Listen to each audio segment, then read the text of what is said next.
City की रामलीला।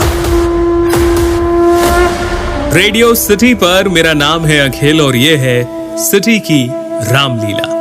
माना जाता है कि आदि कवि वाल्मीकि जी ही इस कलयुग में गोस्वामी तुलसीदास जी के रूप में जन्मे और उन्होंने मानव जाति के उद्धार के लिए संवत 1631 में रामचरितमानस की कथा का आरंभ किया।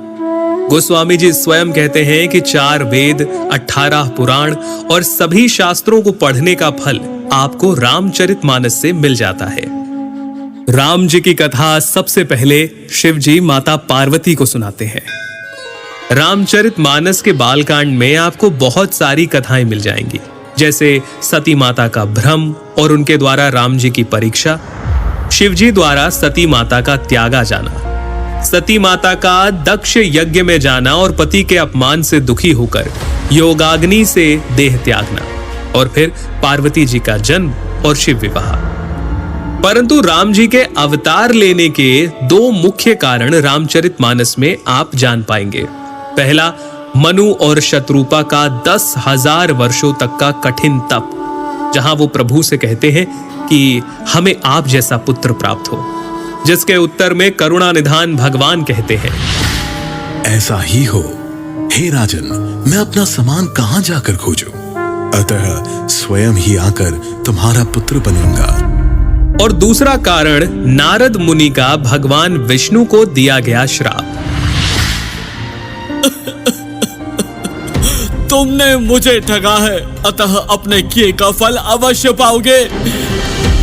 तुमने हमारा रूप बंदर सा बना दिया, अब बंदर ही तुम्हारी सहायता करेंगे। तुमने मेरा बड़ा आहित किया है, इसीलिए तुम्हें भी स्त्री वियोग में दुखोगे। एक ओर जहां राम जन्म की भूमिका बन रही थी, वहीं पुलत्स्य ऋषि के कुल में जन्म हुआ भाइयों समेत 10 सर और 20 भुजाओं वाले प्रचंड पराक्रमी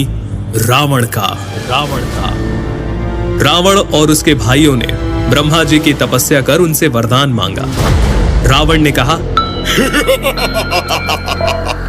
हे जगदीश्वर, वानर और मानव, इन 2 जातियों को छोड़कर हम किसी के मारे ना मरे।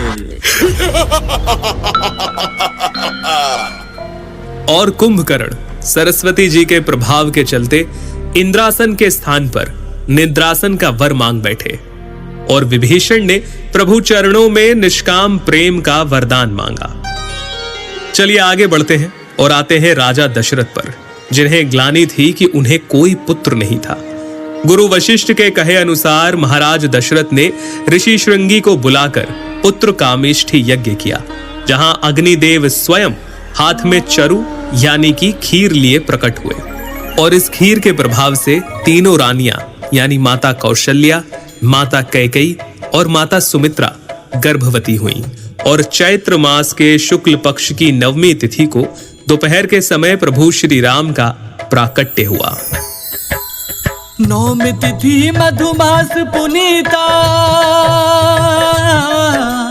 9वीं तिथि मधुमास पुनीता, शुक्ल पक्ष अभिजीत हरि प्रीता,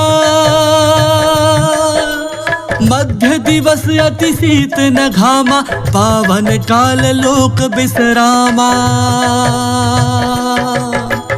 राम सिया राम बोलो, राम सिया राम बोलो, राम सिया राम बोलो राम। इसके आगे क्या क्या हुआ, प्रभु ने क्या क्या लीलाएं की, हम आपको जरूर बताएंगे, लेकिन उसके लिए सुनते रहिए रेडियो सिटी पर सिटी की रामलीला। सुनिए बाल कांड से लेकर उत्तर कांड तक सिर्फ सिटी